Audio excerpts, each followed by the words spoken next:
কাকা আসসালামু আলাইকুম। ওয়ালাইকুম আসসালাম। ভালো আছেন? আলহামদুলিল্লাহ। এটা কি এর নাম? এটার নাম খরগোশ। কোথা থেকে সংগ্রহ করছেন? এটা আমি মার্কেটে থেকে কিনে আনছি কত টাকা দিয়ে কিনছেন এটা? 300 টাকা। ও তো কি এটার ভবিষ্যৎ কি বা? এটার ভবিষ্যৎ এটা মনে করেন আরেকটা এটার সাথে মিল করবো। জি জি জি মিল করলে এরপরে মানে দুটো হবে আর কি। জি জি জি এটা তো মাংস তো খাওয়া যাচ্ছে না। না, এটা মাংস খাওয়া যায়। খরগোশের মাংস খাওয়া হ্যাঁ যায়? হ্যাঁ। ও তাহলে আমি নিজে আসলে জানতাম না। এই তাহলে এটা আপনার কি করবেন, এটাই শেষ পর্যন্ত এটা কি করবেন? এটা আমি মনে করেন আরেকটা এটার মতো আইনে জি জি জি এটা অনেক দিন পালতে হবে। জি জি এটা বাচ্চা দিবে, জি 6-7টা বাচ্চা দেয় একবার। জি জি জি জি আল্লাহ দিলে বড় হবে। আমার বাড়িতেও আরো অনেক আছে জি জি জি জি এই আর কি। আসলে এই বন্ধুরা দেখেন কত সুন্দর খরগোশ আমাদের এক কাকা পালন করতেছে, ঘাস খাচ্ছে। কাকার একটা বিশাল বড় প্রজেক্ট, কাকা এই প্রজেক্ট দেখাশোনা করে পরিবেশটা সুন্দর, মনোমুগ্ধকর, আকর্ষণীয়। এই তো কাকা কি এই ছোট্ট কুঠিরে বসবাস করেন?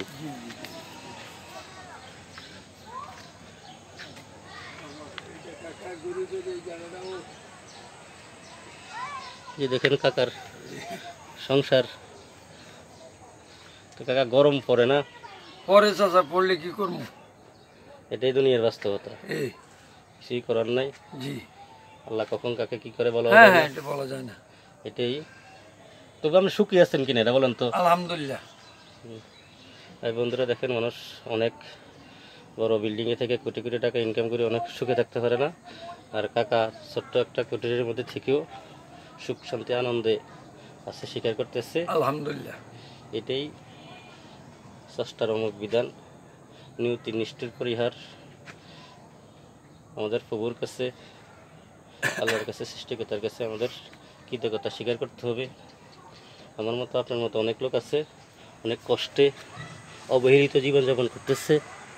আমরা যে 3 বেলা ভাত খেতেছি, আমাদের হাত পা মুখ চোখ কান যা আছে, কিন্তু অনেকে এমন লোক আছে তাদের হাত নাই, পা নাই, চোখ নাই, মুখ নাই, তারা অত্যন্ত কষ্টে জীবনযাপন করতেছে। আমরা আমাদের প্রভুর কাছে প্রথমে শুকরিয়া আদায় করতে হবে। আমি একটা পরিপূর্ণ মানুষ, যার হাত নাই সে বোঝে হাতের কথা মূল্য, যার পাও না সে বোঝে পায়ের কথা মূল্য, যার চোখ নেই সে পৃথিবীর আলো কখনো দেখে না।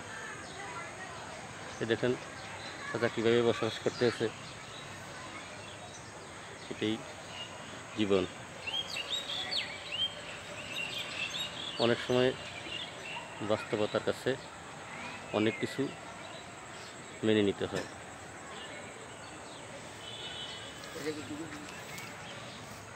দেখেন আবার দেখাই যায় শেষ মধ্যে কাকার খরগোশটা।